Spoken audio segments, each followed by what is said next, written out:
ఉంటే చాలు, మీరు ఎంత ఘనకార్యమైనా సాధించగలరు అని అంటారు. మనము ఫిలిప్పులాగా స్వామి మా విశ్వాసాన్ని పెంపొందించండి, అధికం చేయండి అంటే ప్రార్థన చేస్తూ ఇటువంటి కార్యక్రమాలలో పాల్గొంటాము. విశ్వాసం గురించినటువంటి గొప్ప సత్యాన్ని, అందులో ఉన్నటువంటి గొప్పతనాన్ని మనకు నిరూపించిన వారు బైబిలులో ఇద్దరు ప్రముఖమైన వ్యక్తులు ఉన్నారు. వారిలో మొదటివారు అబ్రహాము. మొదటి పట్టణంలో మనం చదివాము. ఆదికాండములో 12వ అధ్యాయంలో ప్రభువు దేవుడు అబ్రహాముతో ఒక మాట అన్నాడు. నీవు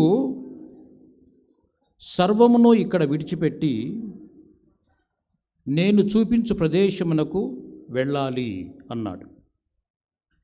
ఆయన ఏం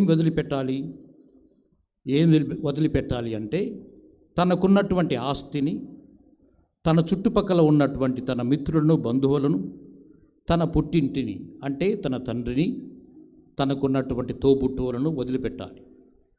ఈ మూడు వదిలిపెట్టడం అంటే అంత సామాన్యమైనది కాదు. అయితే ప్రభు అన్నాడు, నీవు వాటిని అన్నీ వదిలిపెట్టి నేను చూపించు స్థలమునకు ప్రయాణము కమ్ము. అబ్రహాము ఎందుకు అని అడగలేదు, ఎక్కడికి అని అడగలేదు. తనకున్న ఆస్తి ముఖ్యముగా గొర్రెలు. పాలస్తీనాలో ఆ కాలంలో వ్యవసాయము అంత అభివృద్ధి చెందినటువంటి ఆ సమయంలో గొర్రెలే వారికి ఆస్తి.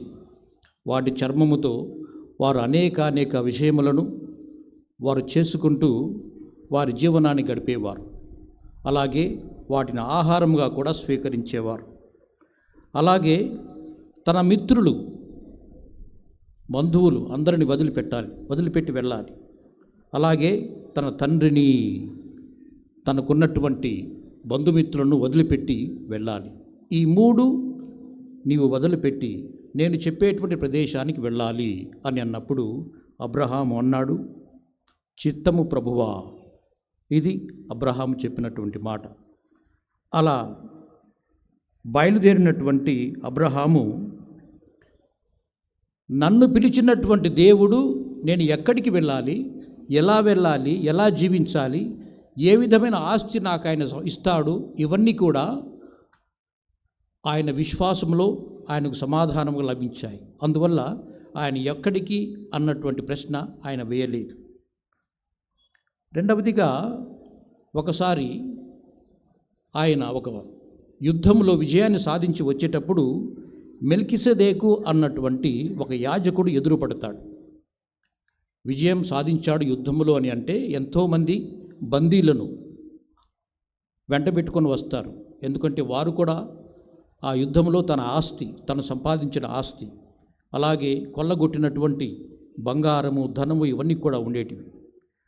వాటన్నింటినీ చూసిన తర్వాత మెల్కిసెదెకు అన్నాడు, అబ్రహాము, నీవు ఈ మనుష్యులను నాకిమ్ము, మిగతాది నీవు తీసుకో అని అన్నాడు.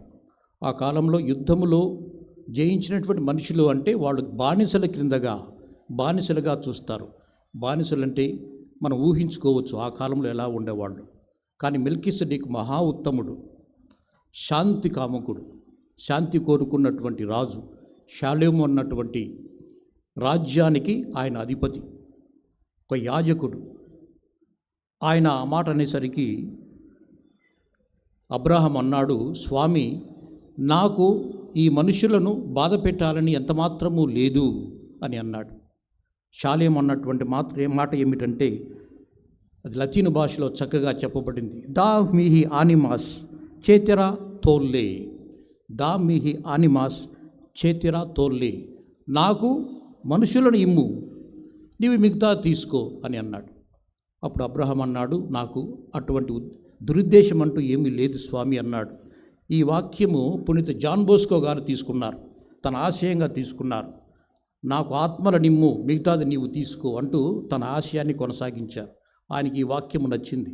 సలేషియన్ ఫాదర్స్ కానీ సిస్టర్స్ కానీ ఉంటే వారికి ఈ విషయం తెలుసు.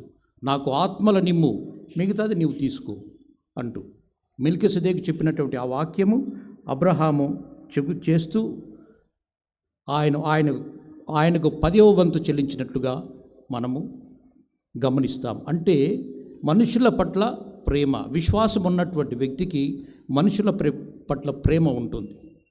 అపోస్తుల కార్యంలో 10వ అధ్యాయం మనం చదువుతాము. క్రీస్తు ప్రభు అంతటా పర్యటిస్తూ అందరికీ మేలు చేశాడు. విశ్వాసం ఉన్నటువంటి ప్రభువు, విశ్వాసానికి పరాకాష్ట, ఆయన అందరికీ మేలు చేస్తూ, అది సామాన్యంగా మామూలుగా చెప్పేటువంటి మాట కాదు. ఎవరు ఎందరు అంటే ఆయన కీడు చేసిన వాళ్ళకు కూడా ఆయన మేలు చేశాడు. శిలువ మీద ఉన్నప్పుడు తనను అవమానిస్తూ ఎంతో హింసాత్మకంగా చంపుతూ ఉన్నప్పుడు ప్రభువు అన్నాడు, స్వామి, తండ్రి, వీరు చేస్తున్నదేమో వీరికి తెలియదు, వీరిని క్షమించండి అంటూ ప్రార్థించాడు. అంటే అక్కడ ఉన్నటువంటి ఆయన శత్రువులు, పరిసయ్యులు, ఇతరులు ఆయన అవమానించాలి అనుకున్న వాళ్ళందరూ కూడా ఆశ్చర్యపోయారు. ఏమిటి ఈయన ఇంత గొప్పగా హింసిస్తూ అవమానకరంగా చంపుతున్నప్పటికీ కూడా మా కోసం ప్రార్థిస్తున్నాడేమిటి అంటూ వారు కూడా కదిలిపోయారు. అంత గొప్ప ప్రేమ ప్రభువు చూపిస్తాడు. అంటే విశ్వాసం ఉన్న వ్యక్తి ఇతరులకు ఆ విధంగా ప్రేమను చూపిస్తాడు అంటూ అపోస్తల కార్యములో లూకా ఆయన అందరికీ మేలు చేయొచ్చు అంటూ మనకు చెబుతాడు. అలాగే మార్కు సువిశేషము 6వ అధ్యాయం 56వ వచనములో ఆయనను తాకిన వారందరూ స్వస్థపడిరి, స్వస్థత నొందిరి అంటారు. అంటే విశ్వాసముతో ఎంత గొప్పగా, ఎంత అద్భుత కార్యములు ప్రభువు చేసి నిరూపించాడో మనకు అర్థమవుతుంది. కాబట్టి విశ్వాసం అన్నటువంటిది మొదట విధేయత చూపుతుంది, అలాగే మనుషుల పట్ల ప్రేమను వ్యక్తం చేస్తుంది అంటూ అబ్రహాము మనకు నిరూపిస్తాడు. మూడవదిగా ఆదికాండము 22వ అధ్యాయములో దేవుడు అన్నాడు, అబ్రహాము, నీకున్నటువంటి కొడుకు ఇస్సాకు నీవు నేను చెప్పేటువంటి ప్రదేశంలోకి తీసుకువెళ్ళి నాకు బలిగా సమర్పించు అని అన్నాడు.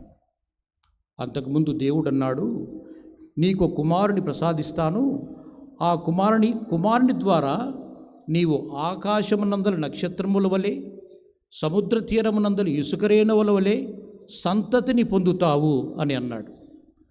అలా చెప్పినటువంటి ప్రభువు అదే కొడుకును తీసుకుని వెళ్ళి నాకు బలిగా ఇమ్ము అని అన్నాడు. అబ్రహాము ఒక్క మాట కూడా ఎదురు చెప్పలేదు, ఒక ప్రశ్న కూడా లేదు. ఎందుకు, ఏమిటి, ఏ ప్రశ్న లేదు. చిత్తము ప్రభువా, ఇది ఆయన సమాధానం. అయితే ఈ బలి ఎలా ఉంటుంది? ఈ బలి ఏదో చంపి అలా పక్కన పడేసినట్లు కాదు. తన కుమారుణ్ణి తానే స్వయముగా చంపాలి. చంపిన తర్వాత ఆ కొండరాళ్లతో చేసినటువంటి ఒక చిన్న పీఠం మీద ఆ బాలుని శరీరాన్ని ఉంచుతూ ఆ బాలుని శరీరాన్ని దహనం చేయాలి. ఎందుకంటే దహన బలి అది. దహనం చేస్తూ తన చేతులతో చంపి తన కళ్ళ ముందు తన కొడుకు శరీరము అలా దహించుకుపోతూ ఉంటే, కాలిపోతూ ఉంటే చూస్తూ నిల్చొనాలి. ఇది పరీక్ష. ఈ పరీక్షలో అబ్రహాము విఫలం కాలేదు. చిత్తము ప్రభువా, చేస్తాను అని అన్నాడు. అది అబ్రహాము విశ్వాసం. అటువంటి గొప్ప విశ్వాసముతో ఆయన వెళ్ళినప్పుడు దేవుడు ఆయన ఏ విధంగా ఆదుకున్నది, ఏ విధంగా ప్రతిఫలం చూపించినది, ఏ విధంగా ఆయన సంతతిని గొప్పదిగా చేసినది మనందరికీ తెలిసినటువంటి విషయమే. ఇది అబ్రహాము చరిత్రలో విశ్వాసాన్ని మనము చూసేటువంటి కొన్ని సంఘటనలు. అలాంటి వ్యక్తి మనకు నూతన నిబంధనలో కనిపిస్తారు. ఆమె మరియ తల్లి. అటు అబ్రహాము, ఇటు మరియ తల్లి. మరియ తల్లి ఏ విధంగా తన విశ్వాసాన్ని చూపించగలిగింది? లూకా సువిశేషంలో ఫాదర్ గారు చదివారు. 1వ అధ్యాయము 31వ వచనంలో గాబ్రియల్ సన్మనస్కుడు వచ్చి ఒక వార్త చెప్పాడు. మనమంతా అనుకుంటాం అది మంగళవార్త అని అన్నాము, శుభవచనము అని అన్నాము. కానీ అది శుభవచనం కాదు. ఆమెకు ఆ సమయంలో అది ఒక మరణ శాసనము. ఎందుకంటే గాబ్రియల్ సన్మనస్కుడు ఏమన్నాడు అంటే, అమ్మా, నీవు గర్భము ధరిస్తావు అన్నాడు. ఆమె ఆశ్చర్యపోయింది, భయపడిపోయింది. ఇదేమిటి, నేను గర్భం ధరించడం ఏమిటి? పురుష ప్రమేయం లేదు కదా, నేను నా భర్తతో సంసారాన్ని మొదలుపెట్టలేదు కదా, ఎలా సాధ్యమవుతుంది అంటూ ఆమె అదే అనుమానాన్ని వ్యక్తం చేసింది. ఎందుకంటే యోసేపు అంటే ఆమె ప్రదానం చేయబడినటువంటి వ్యక్తి యోసేపు, ఈయన ఎందుకు నేను మరణశాసనం అని ఎందుకన్నానో వివరిస్తున్నాను.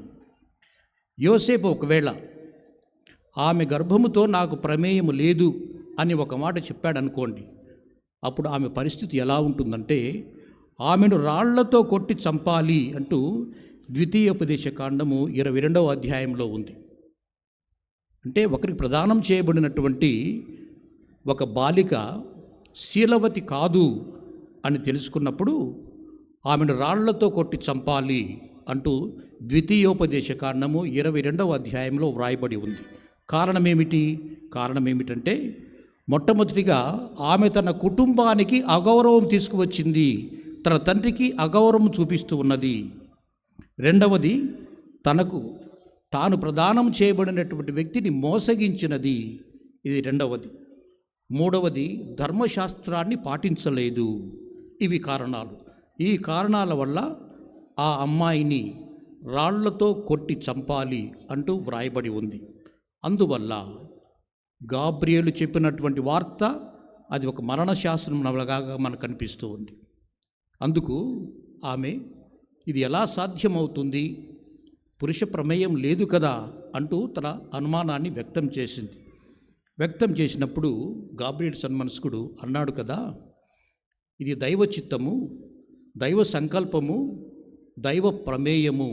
అందువల్ల పవిత్రాత్మ శక్తి చేత నీవు గర్భం ధరిస్తావు, పవిత్రాత్మ శక్తి అని అన్నప్పుడు అప్పటికే విశ్వాసములో స్థిరపడినటువంటి, తనను తాను స్థిరీకరించుకున్నటువంటి మహిళ కాబట్టి, బాలిక కాబట్టి ఆమె అన్నది, ఇది దేవుని చిత్తము, నీవు చెప్పినట్లే నాకు జరుగుగాక అంటూ ఆమె ఆ వార్త చెప్పడం మనము గమనిస్తాము.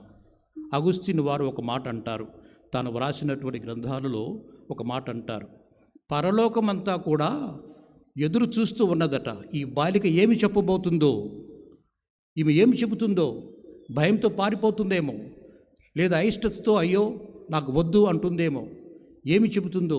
ఎందుకంటే దేవాది దేవుడు దైవ కుమారుడు జన్మించాలి, జన్మించటానికి మరి ఆమె ఒప్పుకోవాలి. ఆమె అవును అని చెబుతుందా లేదా అంటూ పరలోకమంతా ఎదురు చూస్తూ ఉన్నది అంటాడు పునీత అగుస్తీను వారు. కానీ ఆమె అవును అని చెప్పినప్పుడు మరి ఎంత సంతోషము, ఎంత సంబరము పరలోకమంతా ఉండిందో ఆయన తన పుస్తకాల్లో వివరిస్తాడు. కాబట్టి విశ్వాసం అన్నది విధేయతకు అబ్రహాము విషయంలో సాధ్యమైంది. అలాగే విశ్వాసము ఒక ధైర్యానికి, దేవుని మీద ఆధారపడినటువంటి ఒక బాలికగా మరియ తల్లికి ఎంత గొప్పగా ఉపకరించిందో మనకు ఇక్కడ స్పష్టంగా అర్థమవుతుంది. అందుకే హెబ్రీయులకు రాసిన పత్రిక 11వ అధ్యాయము 1వ వచనములో అంటారు, విశ్వాసమనగా మనము నిరీక్షించు విషయములందు నిస్సందేహముగా ఉండుట, చూడజాలని విషయము గూర్చి నిశ్చయముగా ఉండుట. మనకు కనిపించదు కానీ దాని గురించి నిశ్చయముగా ఉండటము. ఒక విశ్వాసము, ఒక ధైర్యము, ఒక నిశ్చలత, ఒక నమ్మకము, ఈ ఇద్దరిలో మనం గమనిస్తాం. విశ్వాసం విధేయతకు దారి తీస్తుంది అని చెప్పాను. అలాగే మరియమ్మ చెప్పినట్లు, ఇదిగో నేను ప్రభువు దాసిరాలను, నీవు చెప్పినట్లు నాకు జరుగుగాక అని చెప్పడం మనం గమనించాం. అంటే నేను దేనికైనా సిద్ధంగా ఉన్నాను, ఎందుకంటే దేవుడు చెప్పిన మాట, దేవుడు ఆయన ఏర్పాటు చేసిన ప్రణాళిక, అందువల్ల నేను దేనికైనా సిద్ధంగా ఉన్నాను అని ఆమె చెప్పడం మనం గమనిస్తాం. ఆమె మాటల్లో కాకుండా తన ప్రవర్తనతో చెప్పడం. అంటే ఆమె ఈ విషయాన్ని తన భర్తతో చెప్పినట్లు మనకు తెలియదు, తన తల్లిదండ్రులతో చెప్పినట్లు మనకు తెలియదు. కానీ ఆమె విశ్వాసం ఏమిటి? నన్ను ఈ స్థితికి ఎన్నుకున్నటువంటి దేవుడు మిగతా విషయాలు తానే చూస్తాడు అన్నటువంటి ఒక నిశ్చలత, ఒక నమ్మకము, ఒక ధైర్యం, ఒక విశ్వాసం, ఇది ఆమెలో ఉన్నది. అందువల్లనే ఆమె అంత నమ్మకంగా ఉన్నది. ఆమె నమ్మకాన్ని దేవుడు నిలబెట్టాడు. ఎలా? మత్తయి సువిశేషం మనకి వివరిస్తుంది. యోసేపు అప్పటికే ఆమె గర్భవతి అని గ్రహించి ఆమెను ఏ విధంగా తన ఇంటికి పంపించాలి అంటూ ఆలోచిస్తూ మదన పడుతూ ఉన్నప్పుడు, ఎందుకంటే మత్తయి సువిశేషం ఉంటుంది, ఆయన నీతిమంతుడు, యోసేపు నీతిమంతుడికి ఇతరులను కష్టపెట్టాలన్నటువంటి యోచన ఉండదు. అందువల్ల ఆయన మదన పడుతూ ఉన్నప్పుడు ఆయన కలలో దేవదూత కనిపించి, యోసేపు, ఇది విషయము, కాబట్టి ఆమెను స్వీకరించడానికి నీవు ఎలాంటి అనుమానము వ్యక్తం చేయని అవసరం లేదు. ఆమె సాక్షాత్తు దైవకుమారుని గర్భమందు మోస్తూ ఉంది, ఆయనకు జన్మనివ్వబోతుంది అంటూ చెప్పడం గమనిస్తాము. ఇక్కడ ఒక విషయాన్ని మనమందరం గమనించాలి. మత్తయి సువిశేషము 1:21 గాబ్రియల్ సన్మంతుడు అంటాడు, ఆమె గర్భము ధరించి ఒక కుమారునికి జన్మనిస్తుంది. ఒక కుమారుడు, ఒకడే. కొంతమంది అంటుంటారు, మరియ తల్లికి ఇంకా కుమార్తెలు ఉన్నారు అంటుంటారు. ఎంత మాత్రం నిజము కాదు. బైబిల్ నుండి మనం సమాధానం చెప్పాలి. బైబిల్ నుండి ఒక కుమారుడు అంతే. గాబ్రియల్ సన్మంతుడు చెప్పినటువంటి మాట, దేవదూత చెప్పిన మాటకు తిరుగు ఉండదు. తిరుగు ఉందని ఎవరైనా భావిస్తే లేదా అవమానకరంగా భావించినట్లయితే వారికి తగినటువంటి శాస్తి జరిగిందని జకరియా వృత్తాంతంలో మనకు తెలుసు. ఒక కుమారుని కంటుంది అంతే. ఒకడే. మూలంలోకి వీళ్ళు గ్రీకు భాషలో చూసినా అలాగే ఉంటుంది. ఒక కుమారుడే. కాబట్టి కానాపల్లి వివాహములో మరియ తల్లిని క్రీస్తు ప్రభువును ఆహ్వానించినటువంటి పెళ్లి పెద్దలు ఒకవేళ ఆయనకు తోబుట్టువులు ఉంటే వారిని కూడా ఆహ్వానించేవాళ్ళు. అక్కడ మనం ఎవరిని చూడము, వీళ్ళిద్దరినే చూస్తాము, వీళ్ళిద్దరే సంభాషించుకుంటారు. అలాగే ఆయనకు తోబుట్టువులు ఒకవేళ ఉన్నట్లయితే కలువరిగిరిలో ఆయన చనిపోతూ ఒంటరిగా విధవరాలిగా ఉన్నటువంటి తల్లిని చూసి ఆ తల్లిని పరాయివాడైనటువంటి, తాను ఎంత ప్రేమించినా యోహాను పరాయివాడే కదా, ఆయనకు అప్పగిస్తాడు. ఒకవేళ తోబుట్టువులే ఉంటే అలా అప్పగించాల్సిన అవసరం లేదు కదా. ముఖ్యంగా ఒక కుమార్తె ఉంటే కుమార్తెలు తల్లిని వదిలిపెట్టరు, తీసుకువెళ్తారు. కుమార్తెలు లేరు, కుమారులు లేరు, ఒకతే నిలబడిపోయింది. కాబట్టి ప్రభు అన్నాడు, ఇదిగో నీ తల్లి, ఆమెను స్వీకరించు, ఆమె బాగోగులు చూసుకో, నేను వెళ్ళిపోతున్నాను అంటూ చెప్పడం అక్కడ జరిగింది. కాబట్టి ఒక కుమారుని కనును అంటూ యోసేపుకు చెబుతాడు. దేవదూత చెప్పినప్పుడు యోసేపు అది విని ఎంతో ఆశ్చర్యంతో భయపడిపోతాడు. నాకు ప్రదానం చేయబడినటువంటి ఈ మహనీయురాలు సాక్షాత్తు దైవకుమారునికి ఆమె జన్మనివ్వబోతుంది. ఎంత ఉత్తమురాలు, ఎంత పవిత్రమైన స్త్రీ అంటూ మరి అటువంటి పవిత్రమైన స్త్రీని మరి తాకడానికి సాహసిస్తాడా? లేదు. అప్పటి నుండి ఎంతో గొప్పగా ఆమెను చూసుకోవడం, ఆమెను సంరక్షించడం ప్రారంభించాడు. అది యోసేపులోని ఆయనలో ఉన్నటువంటి గొప్పతనం. ఆయన నీతిమంతుడు అని మత్తయి చెప్పినటువంటి ఆ వాక్యం ఇక్కడ సార్థకత సదరించుకుంటుంది. ఆయన నీతిమంతుడు. అందువల్లే ఆమెను అప్పటి నుండి ఎంతో గొప్పగా చూసుకున్నట్లుగా మనము గమనిస్తాము. ఇవన్నీ కూడా ఒక ఎత్తు అయితే, దేవుని వాక్యాన్ని నిలబెట్టినటువంటి విశ్వాసంతో గమనించి ఆమె దేవుని వాక్యాన్ని నమ్మింది అని ఎవరు వ్యక్తం చేశారు అంటే ఎలిజబెత్ అమ్మ. ఆమె అన్నది కదా, అమ్మ, ప్రభువు పలికిన మాటలు నెరవేరును అని నీవు విశ్వసించావు, అందువల్ల నీవు ధన్యురాలవు. ప్రభువు పలికిన మాటలు చాలామంది విన్నారు, కానీ వాళ్ళు నమ్మలేదు. కానీ నీవు బాలికవు, నీవు నమ్మావు, అందువల్ల నీవు ధన్యురాలవు అంటూ అన్నది. ఈ మాట అంటూ ఆమె పరోక్షంగా తన భర్తను కూడా కొంచెం దెప్పి పొడిచింది. ఏం జరిగింది ఆమె భర్తకు? ఆమె భర్త జకరియా, ఆయన యాజకుడు. మరి దేవుని సన్నిధిలో ఆయన అర్చన చేసేటప్పుడు దేవదూత ప్రత్యక్షమైంది. దేవదూత ప్రత్యక్షమై అన్నాడు, నేను దేవదూతను గాబ్రియేలు సన్మనస్కుని, నీకు కుమారుడు కలుగుతాడు అంటూ కుమారుడు గురించి ఒక పెద్ద ఎస్సే చెబుతాడు. ఆయన ఎలా ఉంటాడు, ఏమి చేస్తాడు, ఆయనకి తేనె మాత్రమే తాగుతాడు, ఈ విధంగా వస్త్రాలు ధరిస్తాడు అంటూ పెద్దగా చెబుతాడు ఆయన గురించి. ఇవన్నీ చెప్పిన తర్వాత జకరియా అంటాడు, అదేమిటండి, నాకు 90 ఏళ్ళు, మా ఆవిడకు 80 ఏళ్ళు, భౌతికంగా ఇది ఎలా సాధ్యమవుతుంది, అది సాధ్యం కాదు కదా అంటూ ఒక పరిహాసంగా ఒక మాట అంటాడు. ఆ మాట అన్నప్పుడు గాబ్రియేలు సన్మనస్కి కోపం వచ్చింది.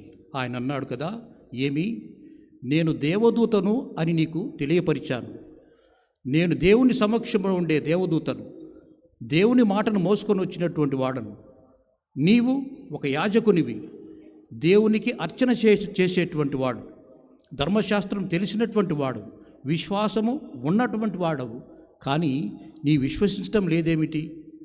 కాబట్టి నీ పరిహాసానికి తగినటువంటి శాస్తి జరుగుతుంది, నీకు కుమారుడు కలిగేంత వరకు నీకు మాట పడిపోతుంది, మూగవాడివైపోతావు అంటూ ఒకలాంటి శాపం ఇచ్చేశాడు.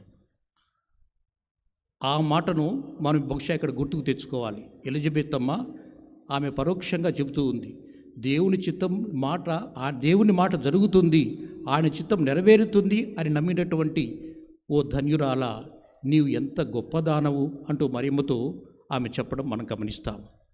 అది మరియమ్మలోని గొప్పతనము. ఇలాంటి ఈ అపనమ్మకము కొంతమందిలో మనకు కనిపిస్తుంది. ముఖ్యంగా సారా, అబ్రహాము భార్య సారా, ఈమె నమ్మలేదు. వారి దగ్గర కూడా సన్మనస్కులు వచ్చారు, దేవదూతలు వచ్చి అబ్రహాముతో అన్నారు, వారు బయట ఉన్నారు, సారా లోపల ఉన్నది. సారా లోపల ఉన్నప్పుడు వారు అన్నారు కదా, వచ్చే సంవత్సరము మేము మళ్ళీ ఇక్కడికి వస్తాము, అప్పటికి నీ చేతిలో ఒక కొడుకు ఉంటాడు అబ్రహాము అని అన్నారు. అబ్రహాము తల వంచి తాను మామూలుగా చెప్పినట్లుగా చిత్తము అని అన్నాడు. కానీ డేరా లోపల ఉన్నటువంటి సారా మాత్రము ఆమె నమ్మలేదు. ఆమె అన్నది కదా, నా భర్తకు చూస్తే దాదాపు 100 సంవత్సరాలు, నాకు 80-99 సంవత్సరాలు ఉంటాయి, ఇది సాధ్యం కాదు కదా, ఎంతోమంది ఏ విధంగానో ఆశీర్వదించారు, దీవించారు, కానీ నా కడుపున ఒక నలుసైనా కలుగలేదు అంటూ, ఇది అందరూ చెప్పే మాట కదా అంటూ పరిహాసంగా నవ్వినప్పుడు దేవదూత కోపం వచ్చింది.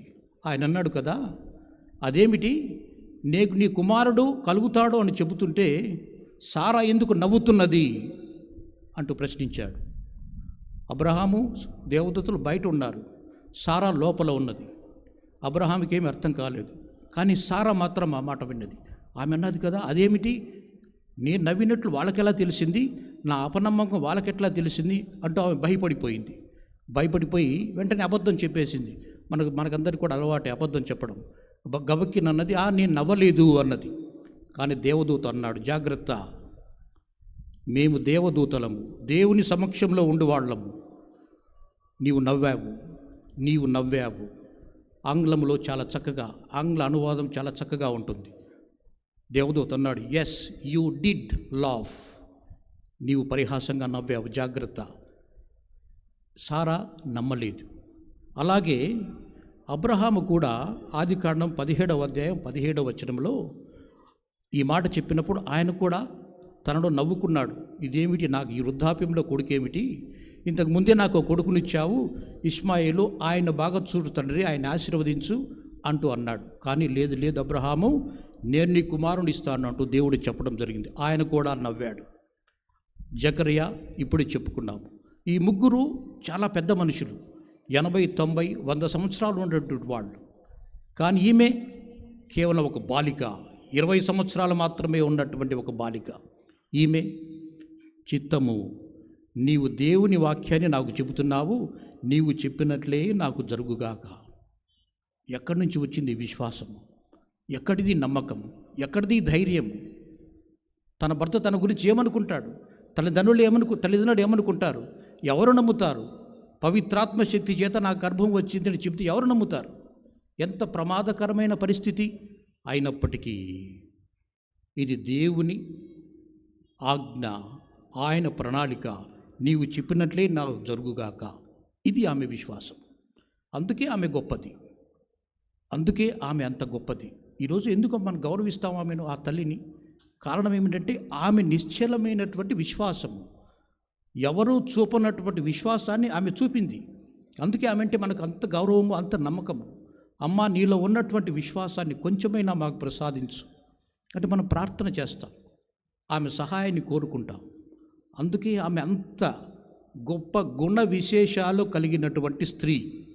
అందుకే ఆమె అంటే మనమందరము అంత గౌరవంగా మనందరం కూడా ఆమె ప్రార్థన సహాయాన్ని కోరుకుంటాం. అలాగే ఆ విశ్వాసం ఉన్నది కాబట్టే ఇతరులకు సేవ చేయడానికి ఆమె ముందుకు వచ్చింది. ఆమె త్వరితముగా ప్రయాణమై ఎలిజబెత్ అమ్మ దగ్గరికి వెళ్ళింది అంటాడు. అంటే ఎలిజబెత్ అమ్మ అప్పటికే వృద్ధురాలు. ఆ వృద్ధాప్యంలో ఆమె గర్భము సంతరించినప్పుడు కష్టపడుతుంది తెలిసి ఆమెకు సహాయం చేయడానికి వెళ్ళింది. అలాగే ఆమె కుమారుని కనేంత వరకు ఆమె దగ్గరే ఉండి సపర్యలు చేసింది. విశ్వాసము కలిగిన వ్యక్తులందరూ కూడా సేవ చేస్తారు. ఈ విషయాన్ని మనం గుర్తుంచుకోవాలి. విశ్వాసము కలిగిన వ్యక్తులు మరియ తల్లిలాగా సేవ చేస్తారు. మీకు గుంటూరుకు వెళితే Saint Joseph's convent, JMJ sisters, అక్కడ సిస్టర్ మేరీ గ్లౌరీ అన్నటువంటి కన్యాస్త్రీ యొక్క సమాధి మీకు కనిపిస్తుంది. ఆమె ఎవరు? ఆమె ఆస్ట్రేలియాలో ఉన్నటువంటి ఒక వైద్యురాలు. 1920వ సంవత్సరంలో ఆమెకు ఒక వార్త విన్నది. ఇండియాలో శిశువులు చనిపోతూ ఉన్నారు, చిన్నపిల్లలకు సరైన వైద్యము లేదు, గర్భవతులు చనిపోతున్నారు, ఇది చాలా విషమమైన పరిస్థితి, వారికి ఏదైనా సహాయం చేయాలి, నా వంతు సహాయం చేయాలి అంటూ ఆమె పరిగెత్తుకుంటూ వచ్చింది. 1920 సంవత్సరంలో ఆమె ఈ ప్రాంతంలో పనిచేస్తూ తాను సంకల్పించుకున్నటువంటి వైద్య సహాయాన్ని అందించింది. ఆ తర్వాత 57వ సంవత్సరంలో చనిపోయింది. ఈ 37 సంవత్సరాలు ఆమె తిరిగి వెళ్ళలేదు, తన స్వదేశానికి వెళ్ళలేదు, ఇక్కడే ఉన్నది.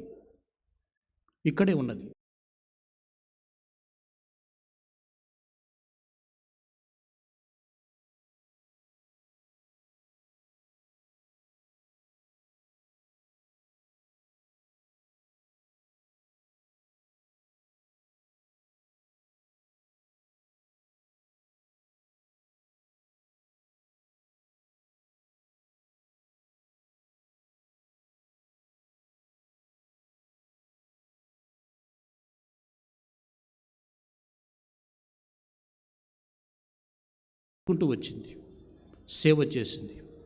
అలాగే తాడిపత్రి జ్ఞానమ్మ అన్నటువంటి ఒక స్త్రీ ఉంది. ఆమె ఒక మఠకన్యల సభను స్థాపించి ఎంత గొప్ప సేవ చేసింది. తనకున్నటువంటి 5 మంది కొడుకుల్లో 4 గురువులు చేసేసింది, ఒకరిని మాత్రమే సంసారానికి పంపించింది. ఎంతో గొప్ప సేవ చేసింది. వీళ్ళందరూ ఏమని భావించారు? వాళ్ళు భావించింది ఒకటే, సేవ చేయటంలో పవిత్రత ఉంది. మరియ తల్లిలాగా సేవ చేయటంలో పవిత్రత ఉంది. ఈరోజు మీరంతా ఇక్కడ చూస్తే కన్యాస్త్రీలంతా ఇక్కడ కనపడుతూ ఉన్నారు. ఈ కన్యాస్త్రీల్లో చాలామంది కేరళ ప్రాంతం నుంచి వచ్చిన వాళ్ళు ఉంటారు, అలాగే మ్యాంగ్లూరు నుంచి వచ్చిన వాళ్ళు ఉంటారు, ఎక్కడెక్కడో వచ్చిన వాళ్ళంతా ఉంటారు. వాళ్ళు వచ్చి మన ప్రాంతంలో సేవ చేస్తున్నారు, మన బిడ్డలకు విద్య నేర్పిస్తున్నారు, వైద్య సహాయం అందిస్తున్నారు. వారికేం పట్టింది? వారు ఎందుకు రావాలి? ఎందుకు వచ్చారు అంటే వారి విశ్వాసములో వాళ్ళు నమ్ముతున్నది ఏమిటంటే సేవ చేయటంలో పవిత్రత ఉంది, అంటూ వారంతా ఇక్కడికి వచ్చారు. మన ప్రాంతాల్లో పనిచేస్తూ ఉంటారు, మన బిడ్డలు కూడా ఉన్నారు. అయితే వారి సేవలోని పవిత్రతను మనం గుర్తించాలి, వారు చేసే సేవలోని పవిత్రత మనం గుర్తించాలి. సామాన్యంగా సాయంత్రం పూట 6 నుండి 8 ఆ ప్రాంతం వరకు మన ఇళ్లలో కొంతమంది, అందరూ అని చెప్పను, కొంతమంది స్త్రీలు ఏం చేస్తుంటారంటే టీవీ సీరియల్ చూస్తూ ఉంటారు. ఆ టీవీ సీరియల్లో ఏం జరుగుతుంటుంది? ఆ టీవీలో సీరియల్లో వాళ్ళు ఏడుస్తుంటే వీళ్ళు కూడా ఏడుస్తూ ఉంటారు. నాకు వంట చేయడానికి ఒక స్త్రీ ఉండేది. ఆమె సాయంత్రం పూట టీవీ సీరియల్, అదేదో ఆ టీవీ సీరియల్ పేరు నేను చెప్పను, 5 సంవత్సరాలు నడిచింది ఆ టీవీ సీరియల్.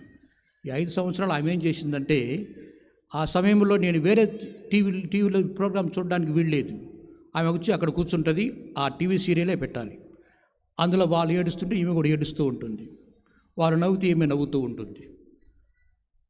ఆ టీవీ సీరియల్ ఏదైనా తేడా వచ్చిందనుకోండి, ఆ రోజు కూరలు పాడైపోతాయి.